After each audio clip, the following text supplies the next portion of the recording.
I walked into my brother's funeral with a weight in my chest I still can't fully describe. Grief does strange things to a man, especially when that grief is knotted with years of distance, silence, and questions that were never answered. The chapel was full, yet it felt divided down invisible lines. Some people whispered condolences. Others whispered rumors. You could feel the tension in the air like dust that refused to settle. My nephew, my brother's son, stood near the front, wearing a face that wasn't grief so much as irritation, like the whole event was an inconvenience. I tried not to judge him. Their relationship had always been complicated. Still, something about the way he avoided everyone's eyes made my stomach twist. The eulogy had just begun when I felt a hand lightly touch my arm. I turned and saw a man in a dark suit, my brother's lawyer. He nodded respectfully, then slipped a sealed envelope into my palm. My brother's handwriting covered the front, for my brother. Read privately. My heart dropped. I waited until the choir began singing before stepping into the empty hallway. My hands trembled as I broke the seal. Inside was a letter, several pages thick. The first line stopped my breath. My brother confessed to a secret he had carried for years. A secret involving his son. A secret his son did not know. A secret that explained every bitter outburst, every sudden argument, every moment of distance and hostility between us. But it was the next sentence that nearly made me drop the paper. My nephew wasn't just living under a false belief about his life.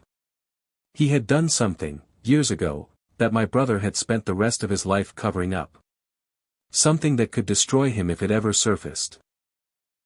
I closed my eyes, holding the letter against my chest as the choir's voices drifted down the hallway. That funeral wasn't the end, I whispered. It was the beginning of unraveling a truth my brother kept hidden until the day he died. Before I continue, if stories like this interest you, please subscribe to the channel. Now, let me tell you exactly how everything unfolded. Grief has a way of slowing time, stretching every memory until it feels larger than life. As I left the hallway and returned to the chapel, the voices, the flowers, the soft organ music, all of it felt distant, like I was watching a scene through thick glass. The letter in my pocket weighed more than any coffin ever could. My brother and I weren't just siblings, for most of our childhood, we were inseparable. We shared a bedroom, shared chores, shared secrets whispered after lights out. He was the loud one, the daring one, the one who could turn any mistake into an adventure. I was quieter, steadier, the one who kept us out of deeper trouble. But adulthood has a way of reshaping people. Life responsibilities pulled us in different directions: career, marriage, kids. We never fought, not outright. We just drifted, slowly, the way brothers sometimes do when neither one knows how to bridge the gap but both pretend it doesn't exist. What always puzzled me was the shift in his son, my nephew. As a child, he was bright, energetic, even affectionate. But something hardened in him as he grew older. By the time he was a teenager, he looked at me like I owed him something. Like I had taken something from him he couldn't name. He avoided me at family gatherings, rolled his eyes at simple questions, and snapped whenever I offered guidance. I told myself it was normal teenage behavior, but it never sat right. There was venom behind his words that didn't make sense. Hatred without cause. Distance without explanation. My brother never spoke badly about him. If anything, he defended him too quickly, too often. He covered for him at school, made excuses for poor decisions, and brushed off behavior that worried everyone else. At the time, I thought he was just being a soft parent, blinded by love.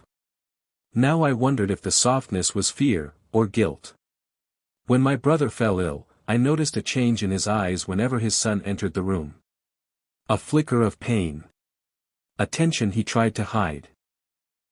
Sometimes, when the nephew stepped out, my brother would sink back into the pillows, as if relieved to breathe again. Once, while I helped him adjust his blanket, he gripped my wrist with surprising strength and said, "If anything happens to me, you'll understand." One day. I thought he was just scared of dying. But after reading even the first few lines of that letter, I knew he hadn't been afraid for himself. He had been afraid for what would happen when the truth finally surfaced. As I sat in that chapel, listening to the pastor speak about my brother's generosity, I felt tears burn behind my eyes, not just for the man we lost, but for the years we spent walking around a wound he had hidden from everyone. And for the first time, I understood that the secret he left me wasn't just a confession. It was a responsibility. One he trusted me, and only me, to carry out. Looking back now, I can see the red flags clearly, bright as warning lights in a dark tunnel. But at the time, I ignored them the way families often ignore uncomfortable truths. You tell yourself it's just a phase. You tell yourself he'll grow out of it. You tell yourself blood is stronger than behavior. The first moment that should have shaken me happened when my nephew was around 14. My brother had invited me over for dinner, something we did rarely by then. Halfway through the meal, my nephew stormed in, slamming the front door so hard the frame rattled. He didn't greet me. He didn't greet his father. He went straight to the kitchen, grabbed a wad of cash from my brother's wallet, and turned to leave. "Where are you going?" my brother asked gently. "Out," the boy snapped. "You can't just take money without asking." My nephew rounded on him with a look that froze both of us. "Don't start. Not today." Then he walked out. Just like that. My brother tried to laugh it off, but the tremble in his voice betrayed him. I should have pressed him. I should have asked what was going on. Instead, I let him change the subject. Another incident came years later. I'd stopped by the house unannounced after receiving a strange voicemail from my brother. When I arrived, I found the nephew standing in the driveway, red-faced with anger, screaming into the night. I couldn't make out the words, but the hostility in his voice was unmistakable. My brother stood quietly by the garage door, head bowed, absorbing every insult. When the nephew finally stormed inside, my brother turned to me with defeated eyes. "He's under stress," he murmured. But I had never seen stress twist someone into something so volatile. Even in my own interactions with him, the hostility was constant. He accused me of judging him when I asked about his work. He mocked my age when I offered advice. Once, during a family gathering, he publicly accused me of trying to come between him and his father, a claim so absurd everyone went silent. My brother pulled him aside afterward, but whatever was said behind that closed door only made things worse. The boy came out glaring at me like I had orchestrated the entire confrontation. The strangeness didn't stop there. Missing items. Sudden financial holes my brother never explained. Mysterious arguments behind closed doors. Sudden bursts of secrecy followed by forced normalcy. Every red flag was waving. Every sign pointed to something deeper, darker, hidden beneath the surface. But I ignored them. Because I trusted my brother to handle things. And I believed he would tell me if something was truly wrong. I didn't yet understand that the problem wasn't just the nephew's behavior. The real issue was the secret my brother was protecting. A secret that shaped everything that came after. The weeks before my brother's funeral play in my memory like a sequence of moments filmed through fog, soft around the edges, but painfully sharp at the center. I visited him often in the hospital. We didn't talk about illness, or regret, or even the years of distance between us. Instead, he would look at me with eyes that seemed older than his body, as though he were carrying a burden heavier than his failing heart. What I didn't understand then was that he wasn't afraid of dying. He was afraid of what would happen after. One afternoon, when the sun spilled weakly through the blinds, he reached for my hand. His grip was thin, shaky. "There's something I need to tell you," he whispered. I leaned in, ready, finally, to understand everything. But the door opened, and his son walked in, shoes squeaking across the linoleum floor. My brother pulled his hand back instantly. "We'll talk later," he said, voice trembling. But later never came. The nephew visited rarely, and when he did, his presence filled the room with tension. He never showed warmth. He stood over my brother like he was waiting for instructions rather than offering comfort. The few times he spoke, it was always about money, insurance, accounts, property, future arrangements. Not once did he ask how his father felt. After the nephew left, my brother would exhale as if he'd been holding his breath the entire time. His body sank into the pillows, exhausted not from illness, but from emotional strain. A nurse once pulled me aside as I stepped into the hallway. "He relaxes when you're here," she said softly. "But when his son visits, he stiffens. Like he's bracing for something." It wasn't the kind of comment a nurse makes lightly. A few days later, the neighbor, an older woman who had lived beside my brother for nearly 20 years, approached me outside the hospital. "Your brother was a good man," she said, "but he was troubled lately. I heard shouting from the house last month.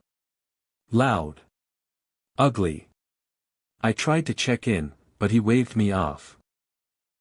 When I asked if she recognized the other voice, she nodded slowly. Yes, it was his boy. He was furious about something. Something to do with consequences. The word hung in the air like smoke. When my brother took a sudden turn for the worse, I was at his bedside. His breaths grew shallow, his skin pale. He tried to speak again, tried to give me the truth he had been holding back. But all he managed was a few rasped words. "Take care of what I left you. You'll know when." His voice faded, carried away by the sound of machines. Then he was gone. In the days that followed, the nephew became strangely dominant. He snapped orders at the funeral planner. He demanded access to accounts he knew nothing about. He tried to take control of the obituary, the service, even the guest list, insisting he knew what his father wanted, though anyone who had seen their relationship knew better. His behavior only grew more erratic as the funeral approached. He marched around the house, rifling through drawers and cabinets. When I asked what he was looking for, he snapped, "Father left things I need. You wouldn't understand." The day before the funeral, he disappeared entirely. No call, no explanation. Just gone. I told myself it was grief, but deep down, I felt the truth stirring. Because a man who knows he's loved grieves differently than a man who knows he's been shielded. On the morning of the funeral, I arrived early. The air was cold, heavy with the scent of lilies. Family members milled around in fractured silence. Some embraced me. Others avoided my eyes, as if they sensed something looming. Then the nephew appeared, smirking, polished, self-assured. There wasn't a trace of sorrow in his expression. It was the look of a man expecting to step into a legacy. He didn't know that the legacy had already been rewritten. He didn't know that his father had left one final message. Not for him. But for me. And that message would unravel everything he believed about himself. When I stepped back into the funeral hall after reading the first lines of my brother's letter, it felt as if the entire room had shifted, tilted, even. The same whispers swirled through the air, the same somber faces sat in neat rows, but everything looked different now that I carried the truth in my pocket. A truth heavy enough to bend a man's spine. The eulogy continued, but my mind replayed my brother's handwriting, the uneven script of a man who had written with urgency, with fear, and finally with resolve. The words echoed like thunder inside me. "Please forgive my silence. I protected him for too long. You were never the enemy, he just needed one. He doesn't know what truly happened." And then the line that struck me so hard I nearly lost my footing. "He is responsible for the incident I took the blame for. The one that changed everything." For years, my brother had carried a stain on his reputation, one that cost him financially, socially, and emotionally. I remembered when it happened. We all did. People whispered. He grew quieter. More withdrawn.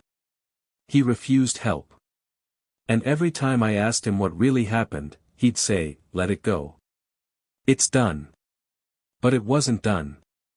It had never been done. My nephew had been the one behind it, a reckless decision he made as a teenager that spiraled into chaos. My brother had stepped into the fire willingly, shielding his son from consequences that might have shaped him into someone better. Instead, they shaped him into someone worse, a young man who believed he could wound without bleeding, take without giving, destroy without rebuilding. I looked across the room at my nephew. He wasn't grieving. He wasn't even paying attention. He was scrolling through his phone, sighing dramatically whenever someone spoke too long. This wasn't grief. It was entitlement wearing black. The pastor invited close family members to speak. My nephew declined, claiming he wasn't in the mood. But he wasn't sad. He wasn't overwhelmed. He was indifferent. Detached. As if this day, this ceremony, this final goodbye to his father, was merely a formality standing between him and whatever inheritance he believed he deserved. I felt the letter burning against my chest. My brother's final plea, his last confession, his hope that someone, anyone, would finally protect the truth he carried alone. As the service ended and people began filing out, I knew with absolute certainty that this wasn't just a message. It was a responsibility. One that would change everything, not just for me, but for the young man who had spent his life believing he could outrun consequences. My brother's funeral marked the end of his suffering. And the beginning of his son's reckoning. I didn't confront my nephew at the funeral. I didn't even look in his direction as people offered their condolences and slowly drifted out into the cold afternoon air. Instead, I stood near the back of the hall, replaying every memory I had of him, every tense exchange, every insult, every cold stare, every moment that had felt off but never explained. Now, with my brother's letter resting in my pocket like a burning coal, the pieces finally began to lock into place. There was a time, years ago, when my nephew suddenly had money. New clothes, new electronics, weekends away with friends. My brother insisted he had saved up for it. I believed him, until the day my brother had to pull money from his retirement fund to cover a mistake. He never explained what mistake. He just begged me not to ask questions. Then there was the strain between my brother and his employer, the incident that nearly cost him his career. He was demoted, publicly embarrassed, forced into financial instability he never recovered from. Everyone blamed him. Everyone said he had lost his judgment in middle age. Even I wondered. But he hadn't lost judgment. He had made a choice. He had chosen to take the fall for his own son.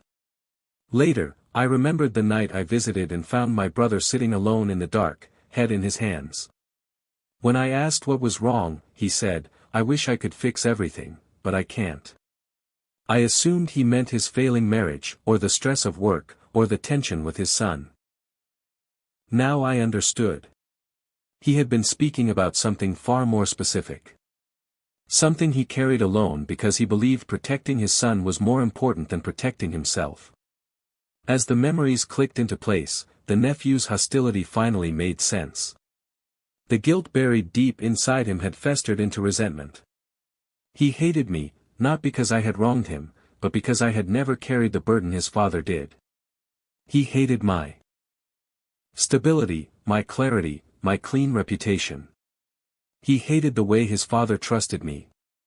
In his mind, I was the threat, the rival, the shadow he could never escape. His anger was never about me. It was about the truth he wouldn't admit and the father who silently shielded him from it. And what struck me hardest, what tightened my chest until I could barely breathe, was realizing how deeply my brother had suffered to protect him. The financial strain. The emotional weight. The distance that grew between us. The incident that people whispered about for years. The shame he carried that wasn't his own. He bore it all because he loved his son enough to sacrifice himself. But that sacrifice had twisted the boy. Instead of gratitude, it had bred entitlement. Instead of humility, arrogance. Instead of responsibility, blame. And now, standing in the empty chapel, I realized the letter wasn't just a confession, it was a request. My brother hadn't written to punish his son. He wrote because he knew the truth would someday destroy him unless someone stepped in, not to shield him this time, but to face him with the consequences he'd been dodging his entire life. He trusted me to do what he could not. And now that I finally understood the weight of that trust, I knew exactly what needed to happen next. I went home after the funeral and placed my brother's letter on the kitchen table. I didn't turn on the lights. I didn't make coffee. I didn't even take off my coat. I just sat there, letting the weight of everything settle over me like dust on an untouched shelf. Grief wants you to act out of emotion. Betrayal wants you to react out of anger. But the older you get, the more you understand that the most decisive choices in life are made in silence, not noise. My nephew had no idea what his father had left behind.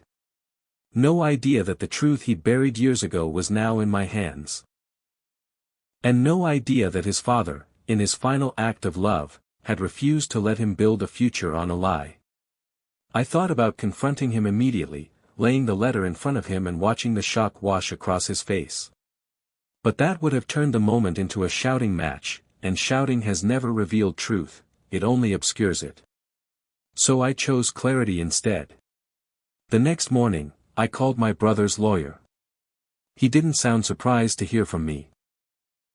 "Your brother expected you to reach out," he said. He prepared everything carefully. We met that afternoon in his office. He handed me folders, documents, timelines, statements, pieces of the secret my brother had shielded for so long. Each page deepened the story, sharpening it into something undeniable. The lawyer looked at me over his glasses. He wanted his son to face the truth, he said. But he couldn't bear to be the one to deliver it. "And he chose me," I replied. He nodded. "Because he trusted you to do it without malice." That line hit me hard. This wasn't revenge. This wasn't punishment. This was accountability, for the nephew, and maybe even for the brother who spent years suffering quietly under the weight of someone else's mistake. By the time I stepped out of the lawyer's office, the decision had solidified inside me like cooling steel. I knew exactly how and when the truth would come out, and I knew what I had to do to honor my brother's last request. This wasn't the beginning of a fight. It was the beginning of a reckoning my nephew had been running from for half his life. And now, the running was over. The days following the funeral unfolded with a kind of tense predictability, the sort of rhythm you feel when a storm is building somewhere beyond the horizon. No thunder yet. No lightning. Just pressure in the air, tightening little by little. My nephew wasted no time asserting himself. The morning after the service, he called me. Not to check in. Not to reminisce. Not to thank me for helping with the arrangements. His voice crackled through the phone with entitlement, not grief. "So," he began, "when do we meet with the lawyer to go over my inheritance? Dad said everything was supposed to come to me. No hesitation. No respect. Not even a moment of mourning." I let a silence stretch long enough to make him uncomfortable. "We'll meet when the lawyer contacts us," I said. "These things take time." He scoffed. "Don't play gatekeeper. You're not in charge here." He hung up before I could reply. That was the beginning. Throughout the week, he escalated. He showed up unannounced at my brother's house, now empty and heavy with memories, digging through drawers, cabinets, boxes. He left things scattered on the floors, as though the home that held his father's life could be looted and tossed aside like an afterthought. Once, I found him frantically searching the study. "What exactly are you looking for?" I asked from the doorway. He didn't look at me. "Documents," he muttered. "Dad kept things hidden. You wouldn't understand." I understood more than he realized. His desperation grew by the day. He called other relatives, trying to gather allies. He twisted the story, claimed I was taking over, claimed I was interfering, claimed my brother had warned him about me. Relatives came to me confused, but when I showed them the official notices from the lawyer, neutral, factual, procedural, they understood quickly that the nephew was grasping for control he didn't have. His worst moment came 2 days before the will reading. He stormed into the lawyer's office lobby, demanding an immediate meeting. He threatened legal action, shouted at the receptionist, and insisted my brother had made verbal agreements that favored him. When the lawyer finally stepped out to calm him, my nephew pointed accusingly toward his face. My father said I'd get everything. If anything goes wrong, it'll be on you and my uncle. The lawyer remained composed. The will be read formally. Please wait for the appointed time. But my nephew wasn't capable of waiting. He needed control. He needed certainty. And the more the truth tightened around him, the more erratic he became. What he didn't know, what he couldn't know, was that the truth was already prepared, signed, sealed, and legally sound. His father's letter wasn't the only thing he left behind. There were documents, statements, financial records, a timeline of the incident he had hidden all these years, and instructions. My brother had built a structure that would hold, even after his death. A structure designed to tell the truth in a way he never had the courage to do in life. Each time my nephew lashed out at me, through angry texts, accusing voicemails, or short, hostile confrontations, I stayed quiet. Not because I feared him, but because I knew silence was the only way he'd reveal his true nature. People show their soul when they believe victory is guaranteed. And my nephew truly believed the world was about to hand him everything he thought he deserved. He had no idea what awaited him. No idea how thoroughly his father had stripped away the illusion of inheritance. No idea that the very meeting he anticipated so eagerly would be the moment his entire life. His identity, his pride, his version of the past, began to collapse. The confrontation wasn't coming soon. It had already begun. The day of the will reading arrived with a tension so thick it felt like the air itself resisted being breathed. I arrived early, greeted quietly by the lawyer and his assistant. They had prepared a conference room, long table, neatly arranged folders, a pitcher of water no one would touch. My nephew arrived 10 minutes late, carrying the self-satisfied swagger of someone who believed the world owed him applause just for showing up. He didn't sit immediately. He walked around the room slowly, surveying it like a man entering his new kingdom. You should have told me the exact time, he muttered at me. I did, I replied. He ignored that. When he finally sat, he leaned back in the chair, arms crossed, chin lifted. Let's make this quick, he said. I have things to take care of. The lawyer didn't flinch. He opened a thick binder and began reading the formal opening statements required by law. My nephew groaned dramatically through all of it, bored, impatient, already planning what he would do with whatever he assumed was coming. Then the lawyer read the first line of my brother's will. My estate is to be handled with full transparency and in accordance with directives my brother has been informed of. My nephew's head snapped forward. What? Why him? The lawyer continued, unfazed. This was your father's explicit instruction. My nephew scoffed loudly, but before he could argue, the lawyer unfolded a second document, my brother's letter, the complete version. Not the short handwritten envelope he'd left me, but the full account. Before the distribution of assets, the lawyer said, your father insisted this statement be read aloud.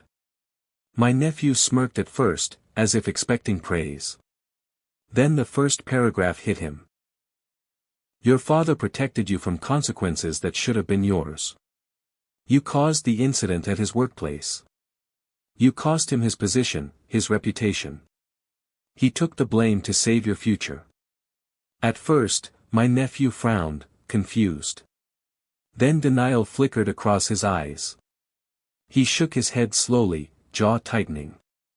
That's not true, he whispered. But the lawyer didn't stop. The statement detailed everything.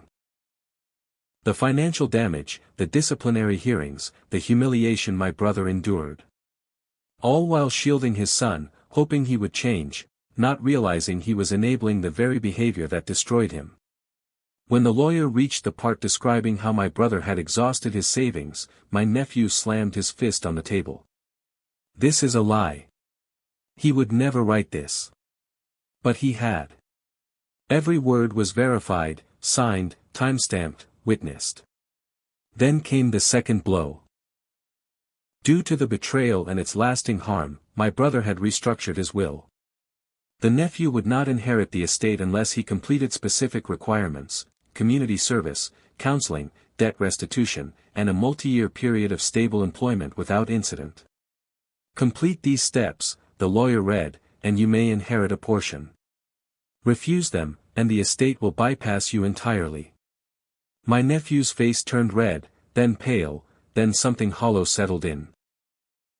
"You're stealing from me," he said, pointing at me with a trembling hand. "Both of you. You planned this." I didn't respond. Because nothing I said would have mattered. The lawyer continued calmly. "These conditions were your father's final wishes. Not negotiable. Not alterable." Silence filled the room. Heavy. Suffocating. My nephew finally sank back into his chair, stunned. His confidence evaporated, replaced by a raw, exposed panic. "My father loved me," he said, voice cracking. "He wouldn't do this. He did it because he loved you," I replied quietly. "He wanted you to change. This was the only way left." For the first time in years, my nephew didn't have a retort. No anger. No accusation. Just a long, broken stare at the table in front of him. In that moment, the truth finally caught him. Not like a slap. But like gravity. The reading ended. The lawyer closed the folder. My nephew stayed seated long after, breathing shallowly, as if realizing the world he believed was secure had been built on a lie he created himself. This wasn't revenge. It was reality. And it had finally arrived. My nephew didn't crumble all at once. That would have been easier, cleaner. Instead, he unraveled slowly, like a rope worn thin by years of strain finally giving way strand by strand. The hours after the will reading were the beginning. He stormed out of the lawyer's office with a fury I had never seen in him, red-faced, shaking, muttering curses under his breath. Yet beneath the rage, there was something else: fear. A deep, unfamiliar fear that rattled him more than the truth itself. He ignored me as he barreled past, but I didn't follow. You don't chase a man who's finally meeting the consequences he spent a lifetime avoiding. Over the next few days, the shift in him became visible. First came the denial phase. He told relatives the will was forged, that the lawyer was corrupt, that I was manipulating everything behind the scenes. He repeated the lies so many times he nearly convinced himself. But documents don't bend to emotion, and the more people asked for proof, the quieter he became. Then came the anger phase. He sent furious text messages, long, chaotic paragraphs accusing me of betrayal, accusing his father of cruelty, accusing the world of conspiring against him. I read every word without replying. Silence has a way of forcing a person to face their own reflection. His anger soon turned inward. One afternoon, the neighbor called me. "He's outside the house," she whispered. "Pacing. Talking to himself." When I drove by, I saw him standing on the front lawn of his father's old home, staring at the windows as if expecting the past to speak to him. His shoulders were slumped, his expression hollow. Not angry, just lost. Financial pressures hit next. He'd relied on the idea of inheritance to rescue him from poor decisions, unpaid debts, impulsive spending. When the truth sank in that nothing was coming, collectors started calling. He tried to negotiate, but entitlement doesn't work on numbers. People he once bragged to began avoiding him. Friends drifted away when the money disappeared. He started skipping work. Then he stopped going altogether. The lowest point came a week later. He showed up at my house at dusk, knocking softly. Nothing like the furious pounding I'd expected. When I opened the door, he didn't even look up. Did he ever say he was proud of me? He asked, voice cracking on the word proud. I didn't answer. Because the truth was complicated, and right then, he wasn't ready to hear it. He swallowed hard, nodded as if expecting the silence, and walked away without another word. Watching him leave, broken, humbled, stripped of certainty, I realized this was the moment my brother had anticipated. Not to punish him. Not to shame him. But to give him the one thing he had never been forced to face. The truth of who he had become. And the even harder truth of who he would have to become next. It was 2 weeks after the will reading when my nephew finally appeared at my door again, this time not angry, not frantic, but exhausted in a way that made him look older than his years. The sun was setting behind him, casting long shadows across my porch. He stood there with his hands shoved into the pockets of a jacket that didn't quite fit him anymore, shoulders hunched as if the weight of the truth hung from them like stones. "Can I come in?" he asked quietly. I stepped aside, and he walked past me, moving as though each step was an argument he had already lost. He sat on the edge of the couch, elbows on his knees, staring down at the floorboards. For a long moment, he said nothing. When he finally spoke, his voice was raw. Not from anger, but from realization. "I read the letter again," he murmured. "The copy the lawyer gave me." I stayed silent. This wasn't my moment to lead. He swallowed hard.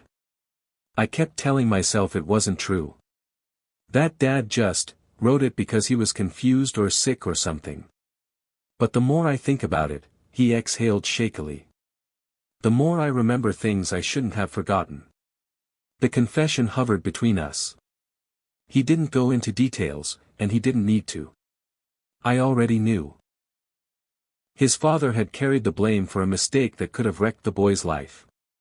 A mistake the nephew had buried so deeply he'd convinced himself it never happened. "Why didn't he tell me?" he asked suddenly, pain cracking through the question. "Because he loved you," I said. "More than you understood. Maybe more than you were ready for." He shook his head, eyes wet with something he fought hard not to call regret. "He should have yelled at me. Punished me. Forced me to face it.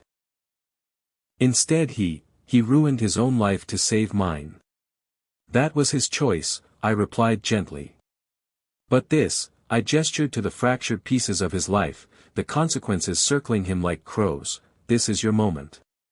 What you do now is your choice." He let that sink in. For a long time, he didn't speak. Then he looked up at me, truly looked at me, for the first time in years. "I blamed you," he said. "All the time. For everything." "I know," I said. "I thought you were the one who made him pull away. But it was me." "It's never too late to change," I told him. "But you have to want it. Your father can't shield you anymore." He nodded slowly, as if accepting a sentence he had already known was coming. "Will you help me?" he asked. I didn't offer false comfort. I didn't promise too much. I simply said, "If you're willing to do the work your father hoped you'd do, then yes. I'll walk beside you." He nodded once, stood, and left without another word, this time walking into the night not as a man entitled to the world, but as a man finally facing it. In the weeks that followed our conversation, something shifted, slowly at first, then unmistakably. My nephew disappeared from the whirlwind of denial and fury that had defined him for so long. He stopped calling relatives to argue. He stopped demanding what he believed he deserved. He stopped marching into places with the entitlement that once fueled him. Instead, he quieted. Not out of shame, though there was plenty of that. Not out of defeat, though he had certainly been humbled. But because, for the first time in his life, he had begun to see the truth of himself without the protective fog his father had carried for him. I watched from a distance. He took the first step my brother had written into the will's conditions. He enrolled in a counseling program arranged by the lawyer. It wasn't mandatory, but it was necessary. And the fact that he initiated it himself meant more than any court order ever could. His counselor reached out to me once, nothing personal, nothing private, just to say that the young man was showing up. That he was listening. That he was finally, painfully, acknowledging the moment that changed the course of his father's life, and his own. He also got a job. A modest one. Nothing impressive, nothing that would earn admiration from the people he once tried so hard to impress. But he went every day. Showed up early. Stayed late. That alone marked a kind of transformation money couldn't buy. He even started repairing relationships he had scorched over the years, apologizing to relatives he had alienated, checking in on neighbors he had ignored, sending messages to people he had treated poorly. Most forgave him. A few didn't. That was life, and he accepted it. As for me, I kept my distance but never stepped away completely. I saw him about once a week, coffee, short walks, quiet conversations. He didn't ask for anything. He didn't blame anyone. He just listened. Reflected. Tried to understand the man his father had been, and the man he himself had become. My brother's house, once filled with tension and unspoken truths, now sat empty. I handled the estate according to the will, methodically, respectfully. A portion of the assets went into a scholarship fund in my brother's name, supporting young people in the very field my brother had once worked tirelessly in. It was a tribute he never asked for, but one he deserved. The rest remained protected, untouched, waiting for the day my nephew completed the requirements his father had laid out. Not as a prize. Not as a reward. But as proof that growth was not beyond him. Months passed. Seasons changed. The weight of grief softened, though it never fully disappeared. And then, one evening as I sat on my porch watching the sun fade into the trees, my phone buzzed with a message. Uncle. I'm trying. I really am. I hope Dad would be proud. I stared at those words for a long time. Not because they healed everything, grief doesn't work that cleanly, but because they finally carried something my brother had spent years trying to ignite. Accountability. Humility. A desire to become better than the boy who once caused so much damage. My brother didn't live to see his son change. But the truth he left behind finally gave the boy the chance he never took on his own. And in a quiet, unexpected way, that felt like the closest thing to peace our family had known in decades. When you live long enough, you learn that truth has a strange way of surviving. You can bury it under excuses, hide it behind pride, or drown it in silence, but it waits. Patiently. Quietly. And when it finally surfaces, it does not ask for permission. My brother spent years protecting his son from consequences he wasn't ready to face. He carried a burden that never belonged to him, hoping love alone could course-correct a life veering off track. But love without boundaries becomes sacrifice. And sacrifice without accountability becomes destruction. His son never understood that, not until the day the truth stood in front of him with no more walls to lean against. The funeral didn't break him. The will didn't break him. The truth did. Not because it was cruel, but because it was honest. People look at family and expect unconditional loyalty, but loyalty is not the absence of truth. Loyalty is the courage to reveal it even when it hurts, even when it risks everything, even when silence would be easier. My brother's final gift wasn't money, property, or possessions. It was clarity. It was finally giving his son the chance to rebuild, not on entitlement, not on lies, not on his father's sacrifices, but on honesty. And strangely, painfully, that was the most loving thing he ever did. If there is anything to take from this story, it's this. Secrets can protect for a season, but they always demand payment. Accountability may feel harsh, but it is the only foundation strong enough to build a future. And sometimes the truth we fear the most is the truth that saves us. My brother didn't live to see his son change. But he created the moment that made change possible. And that is a legacy deeper than any inheritance. Thank you for staying with me through this story. It wasn't easy to tell, but some truths deserve to be spoken, if only to remind us how fragile and how powerful family can be. My brother's final act changed the course of a life, and sharing it with you honors the weight of what he carried. If you appreciate reflective, emotionally driven stories like this one, I invite you to subscribe to the channel. Your support helps these real, human lessons reach others who may need them just as much. Take care of your loved ones. And take care of the truth.